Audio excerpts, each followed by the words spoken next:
옆 사람과 인사해 보겠습니다. 잘 오셨습니다. 네, 역시 마지막 날이라서 많이들 오신 것 같습니다. 원래 수련회 뭐 할 때면은 제일 마지막 날에 정말 큰 은혜가 있었던 것을 저는 보곤 합니다. 그래서 저도 그런 은혜를 기대하면서 어제 저녁부터 해서 계속 금식하고 있는데, 이 배고픔 가운데 성령께서 풍성히 임하여 주시기를 저는 소원하고 있습니다. 하나님의 은혜를 우리 함께 사모하면서 성령 안에 살기라는 제목으로 하나님의 은혜를 나누겠습니다. 이번 일주일 동안 우리는 성령님과 그분의 사역에 대해서 함께 배웠습니다. 오늘은 마지막으로 성령의 은사와 열매, 그리고 성령 충만에 대해서 한번 나누고자 합니다. 그리고 말씀을 들은 후에는 이 들었던 말씀대로 성령의 은사도 좀 구해보고 성령의 열매를 구하고 성령 충만을 간절히 구해보려고 합니다. 그래서 이 시간을 통해서 우리 가운데 성령의 놀라운 역사가 우리 심령 가운데 일어나길 주님의 이름으로 축원합니다. 먼저 은사를 보겠는데요. 은사는 영어로 하면 기프트라고 하고 선물이라고 번역되고 있습니다. 헬라어로 보면은 카리스마라고 하죠. 들어보셨죠? 카리스마, 이게 바로 은사입니다. 그래서 성경적인 용례로 보면 하나님께서 선물로 주시는 신령한 능력, 그리고 신령한 재능, 그것이 바로 은사입니다. 성령님께서 각 사람에게 임하실 때는 이런 은사를 모든 사람들에게 주십니다.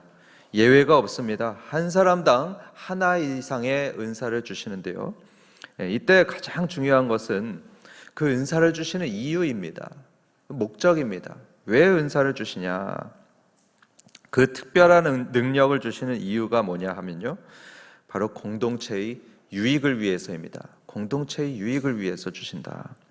물론 개인에게도 유익이 있겠습니다만은 그보다 더 중요한 건 교회 공동체를 든든하게 세우고 또 공동체의 유익을 주시기 위해서 이 은사를 주시는 것이죠.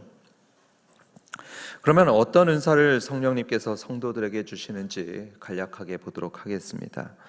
성경은 크게 두 종류로 구분해서 서술하고 있는데요. 우선 고린도전서 12장, 고린도전서 12장을 보면 초자연적인 은사가 쭉 나열되어 있는 것을 보게 됩니다.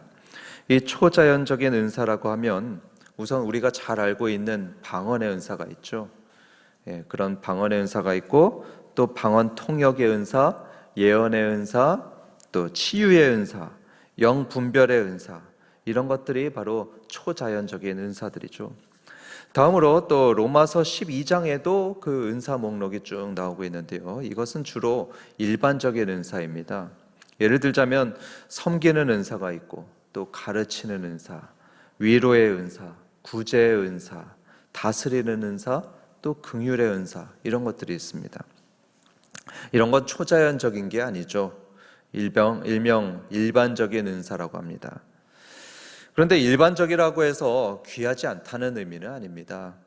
초자연적이냐 또는 일반적이냐 이런 차이가 있는 거지 모두가 귀한 거죠. 중요한 은사들입니다. 이 시점에서 다시 말씀드리는데요, 성령께서는 초자연적이든 일반적이든 각 사람에게 하나 이상의 은사를 반드시 나눠주시는데 그 이유는 공동체의 유익을 위해서입니다. 개인보다는 공동체의 유익을 위해서 은사를 주시는 것이죠. 저는 우리 한박교회의 영적 책임을 맡은 목사로서 우리 모두가 다양한 은사를 많이 받기를 소원하고 있습니다. 마치 우리 몸에 머리도 있고 손발도 있고 가슴, 척추, 종아리 이렇게 여러 지체가 있어야 되듯이, 그리고 그래야지 온 몸이 온전한 생활을 하고 또 건강하게 살 수 있듯이 마찬가지로 교회에도 다양한 은사를 가진 지체들이 필요합니다. 저같이 가르치는 사람도 필요하지만 섬기는 자도 필요하고 위로하는 자, 구제하는 자, 그런 사람이 모두 있어야 교회가 건강하게 성장할 수가 있습니다. 그래서 이따가 기도하실 때 다들 믿음을 가지시고 다양한 은사를 구하시면 좋겠습니다. 그리고 구하실 때는 그 목적을 우리 공동체를 위해서 구하시면 좋겠습니다. 교회를 위해서 구하면 좋겠습니다. 그래서 혹시 돈을 많이 벌길 원하시는 분들 계십니까? 계시죠? 예, 돈 많이 벌고 싶으시죠? 그러면은 돈 버는 은사를 이렇게 구하실 때 이렇게 기도하는 겁니다. 주님, 저는 돈을 나누고 구제하는 데 쓰겠습니다. 그러니까 돈 버는 은사를 주세요. 이렇게 기도하는 겁니다. 또 방언 통역이나 또 영분별, 치유의 은사도 구하시기 바랍니다. 특별히 우리 교회에 치유의 은사를 가진 사람이 있으면 얼마나 유익하겠습니까? 그분을 통해서 우리 불치병 걸린 사람들이 나으시면 좋겠습니다. 이렇게 우리 모두 성령의 여러 은사를 받아서 서로 섬기는 공동체가 되기를 축복합니다. 다음으로 성령의 열매에 대해서 말씀드리겠습니다. 성령께서 우리 안에 거하시면요, 열매를 맺게 되어 있는데요, 그 열매가 바로 사랑, 희락, 화평, 오래 참음, 자비, 양선, 충성, 온유, 절제 이렇게 되죠. 이 9가지 열매는 모두 예수님의 성품을 나타내고 있습니다. 예를 들자면 예수님께서는 죄인들을 사랑하셨죠. 사랑의 열매를 예수님께서 보이셨습니다. 고통받는 자들에게는 자비를 베푸셨죠. 그리고 제자들의 부족한 것을 오래 참으셨습니다. 오래 참음의 열매를 보이셨죠. 십자가 앞에서는 온유함을 보이셨고요. 모든 유혹들 앞에서 절제하셨습니다.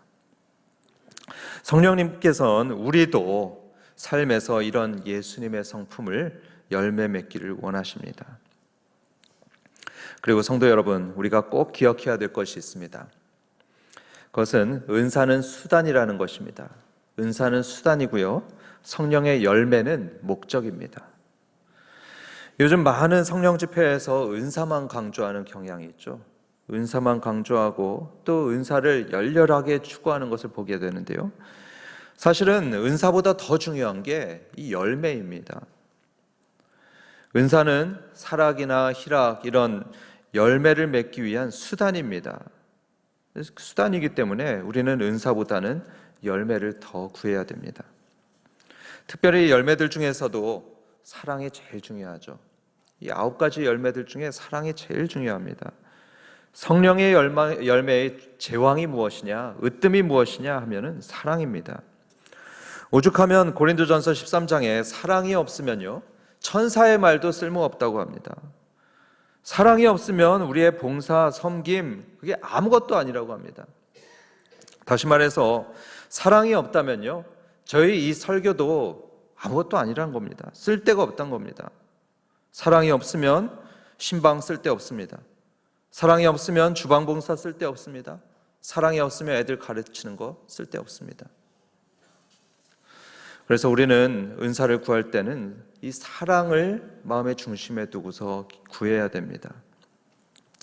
예를 들면 이렇게 기도하는 거죠. 주님, 성도들을 더 사랑하고 더 섬기기 위해서 가르치는 은사를 주십시오. 주님, 상처받은 영혼들을 사랑으로 위로하기 위해서 상담의 은사를 주십시오. 이렇게 모든 은사는 사랑을 위한 도구가 되어야 됩니다. 이런 맥락에서 바울 사도는 이 방언의 은사를 굉장히 조심스럽게 다루는 것을 보게 됩니다. 왜냐하면 방언은 이 개인의 영성 훈련에는 도움이 될지 모르지만 통역이 없다면 이 공동체에 아무 유익이 없기 때문입니다. 그래서 아마 이 중에도 방언의 은사 받으신 분들 있는 걸로 제가 보는데요, 방언하는 은사를 받은 분들은 반드시 통역의 은사를 구하시기 바랍니다. 정말 그게 필요해요. 통역의 은사를 구하시기 바랍니다. 그래야 그 은사가 공동체를 세우는 데 도움이 됩니다. 정리하자면 우리는 성령의 은사를 사모하되 그보다는 더욱더 성령의 열매를 구하셔야 됩니다. 그리고 그 중에서도 사랑의 열매가 삶의 풍성이 맺혀야 합니다. 바라기로는 우리 교회에 다양한 은사가 있게 되고 그 은사들이 사랑하는 데 쓰여져서 한박교회가 든든히 세워져 가길 주님의 이름으로 축원합니다. 마지막으로 성령 충만에 대해서 말씀드리겠습니다. 많은 분들이 성령 충만에 대해서 오해하는 경향이 있는데요, 성령 충만은 무아지경에 빠지는 게 아닙니다. 성령 충만은 광적인 상태도 아닙니다. 또는 어떤 특별한 능력, 또 특별한 기운이 온몸을 가득 채우는 것, 그것도 아닙니다. 우리가 모시는 성령님은 인격적인 분이십니다. 인격체이시죠. 그는 지혜의 영입니다. 거룩의 영, 사랑의 영이시고요, 말씀의 영, 또 회개의 영입니다.